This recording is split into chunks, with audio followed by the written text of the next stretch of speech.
Hello everyone, it is Erin Flutta here, and I am here with another 10 types video, and this month I will be looking at 10 types of monthly reviews. This was requested by a bunch of you, so thank you so much for your request. If you have any more requests for these types of 10 types videos, please let me know in the comments down below. I really try to review the comments to make sure I am putting out content that you all like. So I know this 10 types video is quite popular. So if you have any other suggestions, please let me know in the comments below.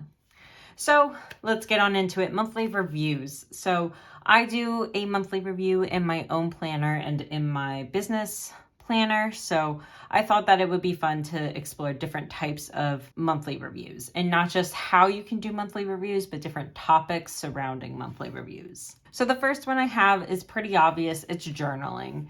So this is something that I've been trying to incorporate in my own bullet journal because I feel like journaling is a really good way to get your feelings out and to really step back and think while you're writing, or just kind of let your emotions go out while you're writing.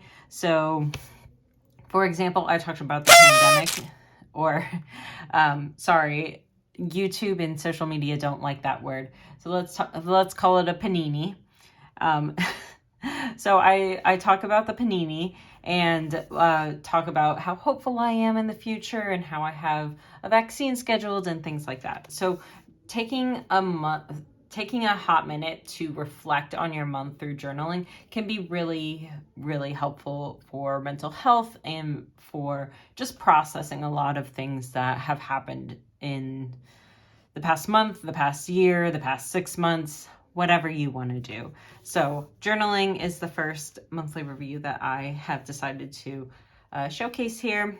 And the second one is a financial review.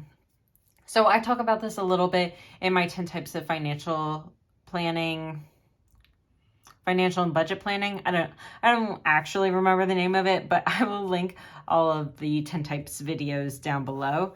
So I have a pie chart, and if you use a credit card or even a debit card, a lot of times they will kind of predetermine where your money is going or coming from. So you can actually get these pie charts directly from your bank. So I decided to do a money in with the amount total and decided to break it up by percentage. So for example, if I were to do this, the vast majority of my money is coming from my work, but I may have a couple other sources. For example, YouTube is a source of income for me. My business is a source of income through my website and through Etsy, things like that. So you may have multiple income streams that you want to go ahead and track, and then you can compare it every single month. And in addition to that, there's also a money out. So are you spending too much on Starbucks? Are you eating out too much? How much do you spend on groceries versus eating out? Things like that. So there's also a section for money out and a pie chart associated with that. Like I said, you can pretty much find that breakdown on your banking website. The third one I have is monthly memories. And I don't know, I was in a doodly mood, so a lot of these have doodles associated with them. So for example, I made a rainbow and sunshine kit for my patrons, and those went live today on April 2nd. I also have coffee, because why not coffee? Little emoji heart eyes. You can, talk about something that made you very happy during that month. It might be taking my dogs to the dog park, for example. I had the world's best milkshake. My husband brought me a milkshake during one of my live streams, and it happened to be very, very good. So I just doodled the little Five Guys milkshake. And then I put Liz's The Drip notebook.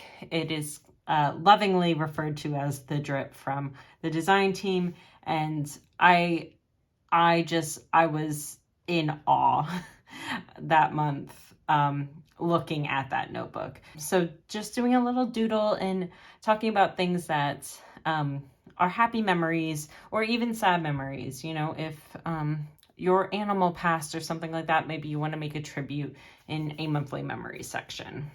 The next one I have is social media. This is one that I do in my business notebook, where I put the start, the end, and the difference. So between followers, subscribers, patrons, etc. So I have the little doodle of the social media platform, the start, the end, and the difference. That difference is not 6,000, but I didn't want to do math, so I put 6,000. Facebook, Instagram, Patreon, TikTok, and Pinterest. Oh, I already forgot. So just doing a little bit of detox. If you are trying to build a brand or build a business, this social media review can be extremely helpful. Number 5 is a business review. So if you are on Etsy or if you have a business via Shopify or something like that, doing a business review can be really helpful. And a lot of those sources have an analytics or a dashboard where you can look at things like that. So looking at your total sales, your total orders, your online sessions, your average order value, your returning customer rate, and your top selling products. So this gives you a breakdown of how this month went versus last month, what people are searching for, things like that. So this can help you review on the past month to change or address certain things that aren't selling in your next month. For example, if your search engine algorithm, if you're not feeding the algorithm, maybe something that you thought would sell really well isn't, and you have to make some adjustments to make sure that it's getting out there into the world. It's a really frustrating experience trying to put your products out in the world and for them not to resonate. But it may not be that the product is not resonating with people. It may be that it's not reaching people. So looking at certain things from a business perspective to try to figure out what's hitting and what isn't is really helpful. And a lot of, for example, I use Shopify. That website does a great job breaking down from a business perspective. So for those trying to grow a business review may be really helpful for you. The 6th one I have is monthly stats. So breaking things down in a different way. So maybe you have great memories of reading a book, but what about the number of books you read or the number of pages in books you read during a month? Maybe you look back at your month and you set some priority tasks or some goal tasks or a master task list or something like that. And you can look back and you can see how many were completed, how many weren't, and why. So you finished how many completely, you made improvement on how many of those that you didn't finish, and then maybe you have a little section to journal what needs to be improved or what needs to be addressed even more, or maybe something happened in your life that you can't do it. For example, if I got sick, right? Like, you have less days than you would when you were planning for the month when you're sick. So if you're out for like a week because all you're doing is sleeping, you're just not going to address as many goals or as many tasks as you wanted to. It's just, that's how life works sometimes. So maybe you have a section to look and break down the amount of tasks you've done.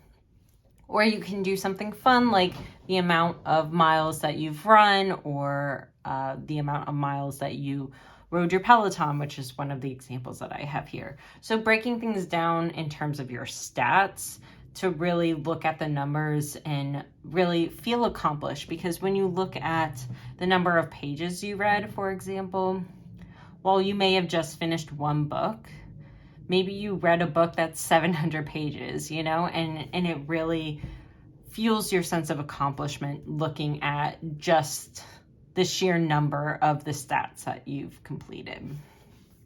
So doing a monthly stats page can be extremely helpful, especially for those that have a logic brain like me. I like to look at raw numbers, and that stats page can really help with that.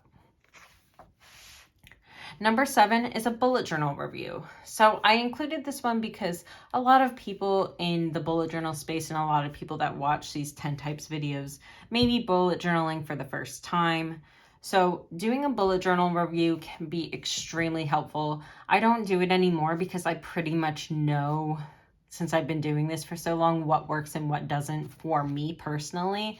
But you may not know that, and you may be trying a bunch of different things every single month. So you can talk about what worked, what didn't work, what you need to change because it didn't work, or what is leaving your bullet journal completely, or what you want to add to your notebook. So doing just a really quick review for the month based on what you did last month and how you're going to address that in the next month to set up for the next month. Number 8 is monthly favorites. So for example, your favorite candle that you've been experiencing, your favorite playlist, your favorite TV shows, things like that. So doing maybe a little doodle, or you can just do a list if you don't feel like doodling. For example, I Nailed It has another season out, so maybe my monthly favorite is Nailed It. Or if we're in Christmas, Vanilla Bean is one of my favorite candles, so I would put that as one of my favorite candles for the month. And this is just a nice way to reflect on things that you found in your life that really helped with your self-care or your mental health and things like that. Number 9 is a currently I am page.